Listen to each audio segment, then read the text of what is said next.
তো গাইজ আজকে আমি চলে গেছিলাম পৃথিবীর সব থেকে বড় মেলাতে। আর এই মেলাটা দেখে তোমরা তো বুঝতেই পেরে গেছো আসলে এই জায়গাটা কোথায়। এই মেলাতে প্রবেশ করে বুঝতে পারলাম লোকজন খুব একটা হয়নি, খুব কমই হয়েছে। হঠাৎই এই অল্প স্বল্প লোকের মাঝে আমি কখনই হারিয়ে গেছিলাম। তখনই আমার এই লম্বা পাহাড়ের মতন বন্ধুকে দেখে বুঝলাম যে না, আমি এখনো হারাইনি, বন্ধুদের মাঝেই আছি। আর গাইজ মেলাতে ঘুরতে ঘুরতে আমার চোখে কিছু একটা নজর পড়ে। বুঝতে না পারায় ফাইনালি সামনের দিকে যে দেখি এটা আমার মদন দাদুর গরুর গাড়ির চাকা। কিন্তু আমি এটা বুঝলাম না মদন দাদু এখানে এনে এটাকে কেন ঘোরাচ্ছে। আবার মদন দাদু এমনি এমনি ঘোরাচ্ছে না, এটার মধ্যে মানুষ বসিয়ে ঘোরাচ্ছে। তাই আমরাও টেস্ট করার জন্য 70 টাকার টিকিট কেটে উঠে পড়লাম এই গরুর গাড়ির চাকাতে।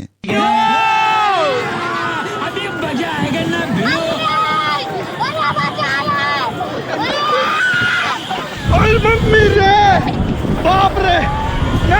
এইবার বুঝলাম মদন দাদু আসলে 70 টাকা কেন নিছিল। তো এরকম মদন দাদুর গরুর গাড়ির চাকায় মজা নেবার জন্য তোমরাও চলে আসতে পারো। আর যদি না আসবে আমি কি করব, বাড়িতে ঘুমিয়ে থাকো। সাবস্ক্রাইবটা করে দিবে ঘুমি ঘুমি।